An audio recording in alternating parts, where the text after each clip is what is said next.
Are we clear? This is episode number 32 of Keep It 100. Today's a real personal episode because I'm going to talk about one of the people who was there for me from the very beginning, who is truly a brother to me. And since we were 6 years old, we've been connected at the hip and have done things like play Little League together, go on trips together. We got married at the same time. We had kids at the same time. And I still talk to him almost every single day.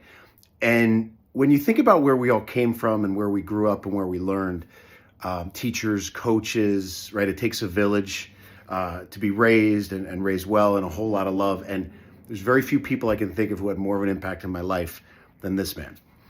Again, this man was a teammate of mine, obviously a friend of mine, but now it's transformed, right? As we're in our 40s, the kind of father he is somebody I aspire to be. The kind of husband he is somebody I aspire to be. The kind of coach he is, I aspire to be. And he's a vice principal now in education, which few more important jobs than this, down in North Carolina. And I was asking Quame Patterson, how do you lead? How do you develop cultures? How do you work with people to get the most out of people? And his key is communication.